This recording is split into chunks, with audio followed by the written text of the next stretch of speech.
After the meandering twists and turns of the last few races, the 2020 Catalunya MotoGP seemed, dare we say it, a return to some familiarity as Fabio Quartararo became the first repeat winner since his own double success at Jerez back in July.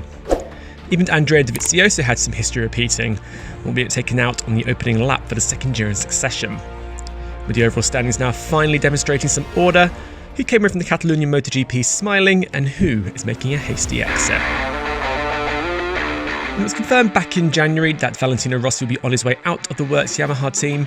It took a bit of imagination to consider what he'd look like on a Yamaha that was neither blue nor factory. On the weekend he was confirmed with Petronas SRT Yamaha for 2021. It looks like he's going to be in good hands. Indeed, as Fabio Quartararo reeled off his third MotoGP win of the year and Franco Morbidelli fell just 2 laps short of it being a 1-2 result from 1-2 on the grid, it's increasingly difficult to see at the moment which the manufacturer team is. Of course, no one is surprised anymore when Petronas SRT Yamaha tops another timesheet, but taking a step back for a moment, this is still a team that is less than 2 years old, but with a healthy amount of budget behind it, it must be said, it's almost been faultless from day one.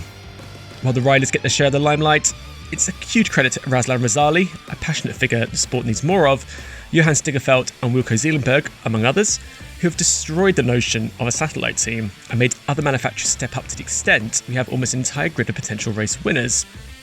As Lynn Jarvis said, he prefers seeing them as a factory-supported team, except you have to wonder which one needs to support whom. Suzuki has never quite had 2 riders firing on all cylinders at the same time since it returned to MotoGP in 2015. It came close in 2018 as Andrea Iannone and Alex Rins took 9 podiums between them, but you need to go back to 2007 for the last time Suzuki's Blue Hues was seen on 2 podium spots at the same time.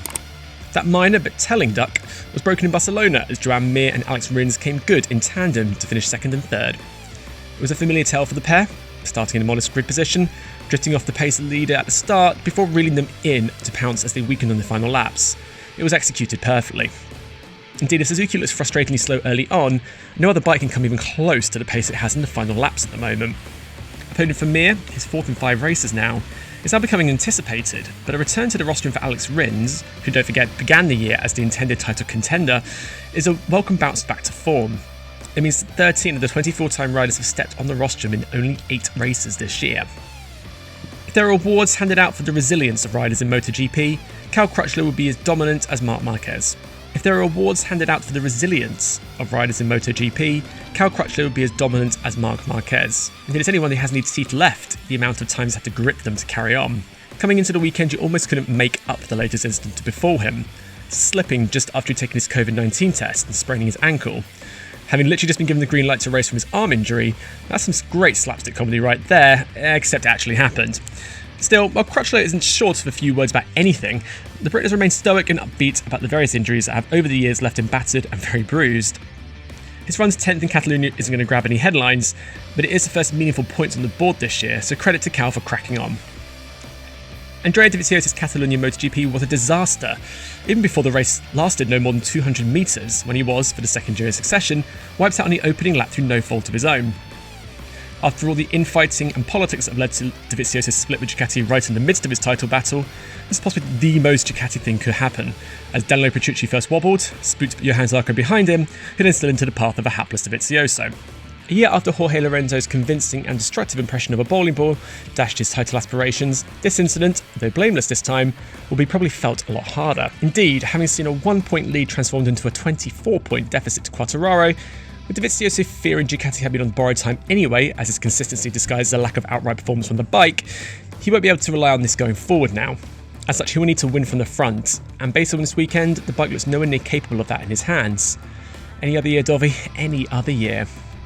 Given he grew up so close to the Circuit de Barcelona Catalunya, he'd pine for racing in the classroom because he'd heard him going round.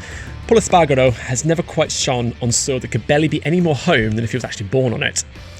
Unfortunately, Espargaro's hopes of continuing KTM's trend of being competitive at circuits it hasn't been in the past didn't occur this time, even if he attempts to make a good fist of it as he battled for 6th. However, crashing is becoming something of a worrying occurrence at the moment for a rider that in previous years has carved out a reputation as a steady and consistent talisman needed to develop the bike. With the competitive KTM underneath him now, Espargaro's crash tally has risen sharply, and while he certainly isn't the only KTM rider to have found the gravel a lot this year, for him it has greater consequences as team leader. However, with the notoriously tricky to handle Honda on the horizon for him in 2021, something's going to have to change now.